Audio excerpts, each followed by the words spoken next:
This week, the City of New York, the AACC, and the AACC sections from the Northeast will play host to thousands of laboratory scientists from clinical laboratories and the diagnostics industry. Accordingly, we would like to pay a brief tribute to some of the individuals and companies that have worked in the Northeast to bring about the growth, the value, and the role of clinical chemistry as we know it today. There are many individuals who have influenced our profession and have spent key parts of their careers in the Northeast.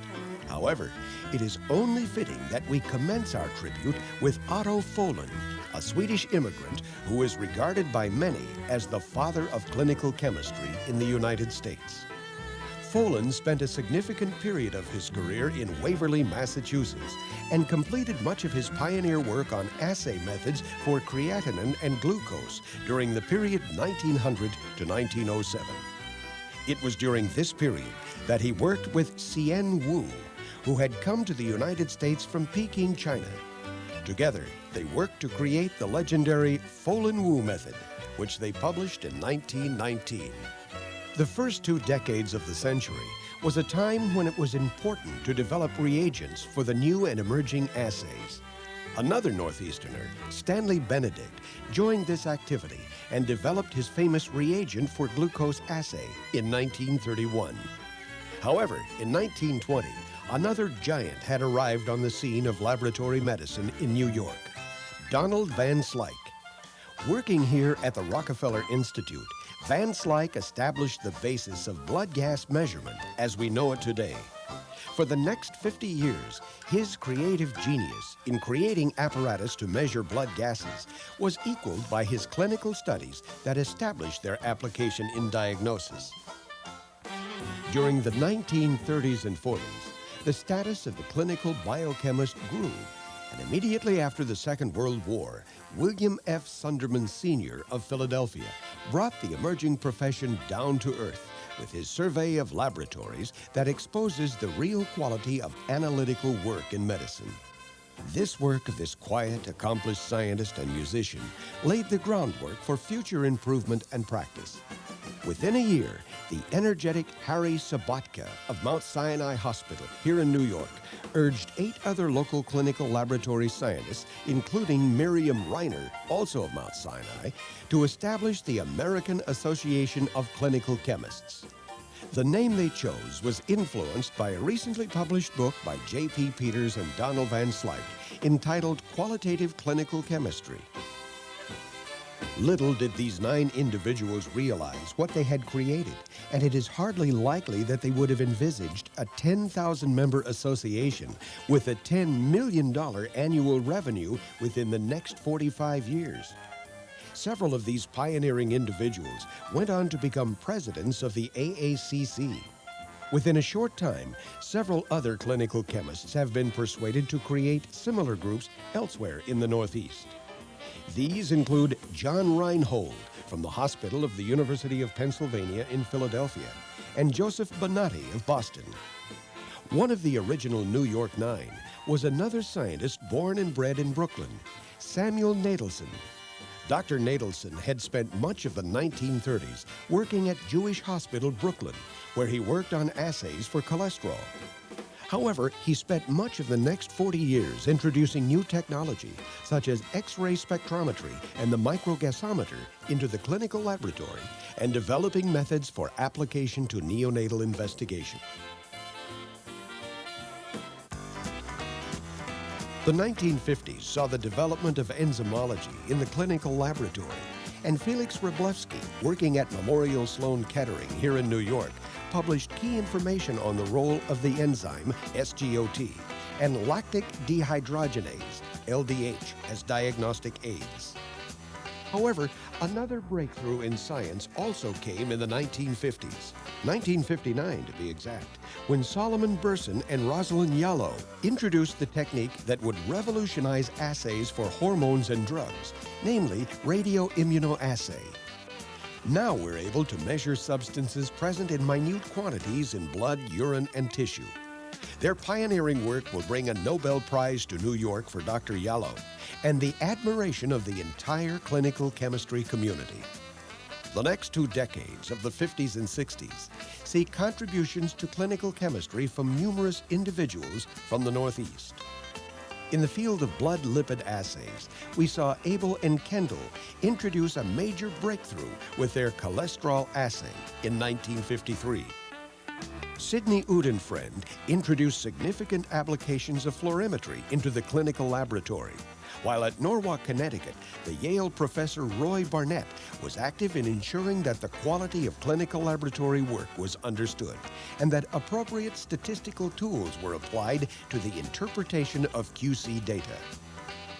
During the same period, another Yale professor, David Seligson, and a future president of AACC, was actively exploring the use of computers in the clinical laboratory, a role he was to play until his retirement in 1984.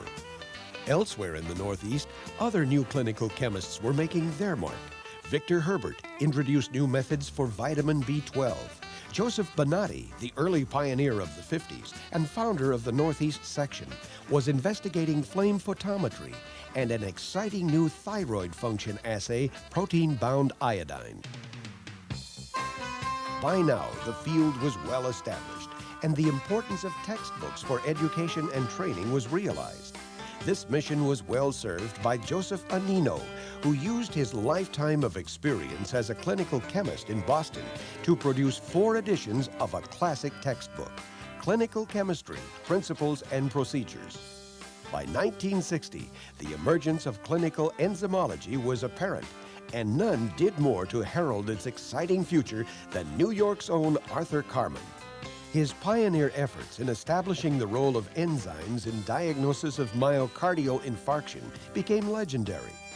Elsewhere in New York, other workers such as Oscar Bodansky at Memorial Sloan Kettering worked to improve the diagnostic role of phosphatase enzymes.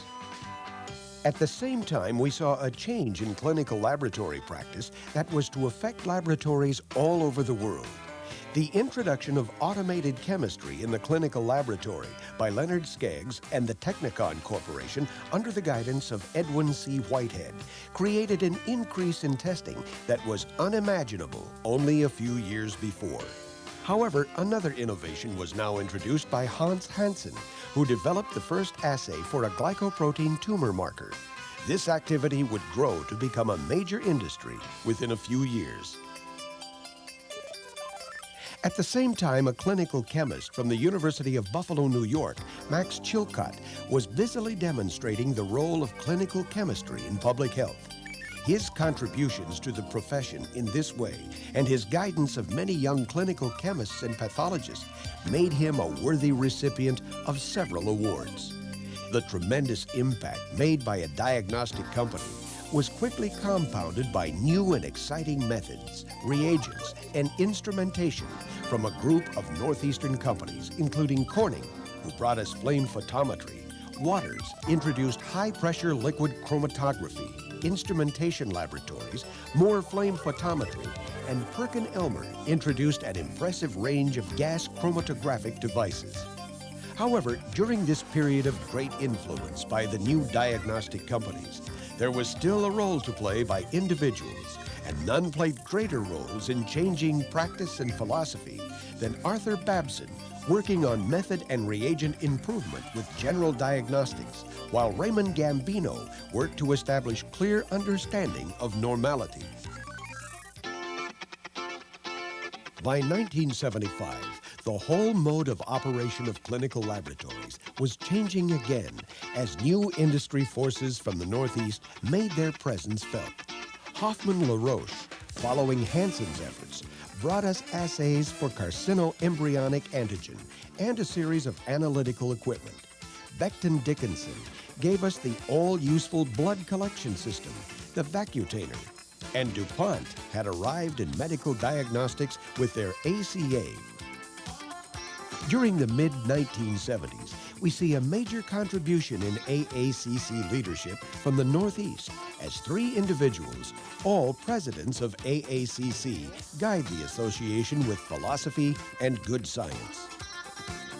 Dr. George Bowers of Hartford, Connecticut, continues his missionary work in the field of standardization. Dr. Morton Swartz, here in New York City, ensures the role of clinical chemists in the diagnosis and monitoring of cancer patients. And a pillar of the clinical chemistry community in Philadelphia, Dr. Roy Rand, joins the Kodak Corporation.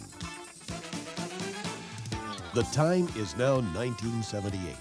The location is Mexico City, and another Northeastern company enters the field. Kodak of Rochester, New York, announces dry film chemistry, and the reagent business has changed for good. Who at that time could forecast the impact of this innovative contribution? But still, individuals such as Dr. Ted Peters of Cooperstown, New York, kept our feet on the floor with practical contributions in serum protein chemistry and leadership of the AACC. But times are changing, and the complexity of our work is compounded by drugs and drug interference. Again, the Northeast provides a contributor. Dr. Donald Young in Philadelphia provides the clinical chemistry community with comprehensive information that permits us to understand these problems. These changing times are, however, bringing a change in location for much of the work. And commercial laboratories, such as MedPath of Teterboro, New Jersey, are now responsible for millions of assays and herald a change in location for much of our work. What will the future bring? The AACC provides the stimulus and the medium for clinical laboratory scientists to present their work, to meet, and be recognized. We're confident that it will continue to do so for many years. Through its Young Investigator Award, the AACC recognizes the promise of the future, and we salute those selected by the association as representative of that promise.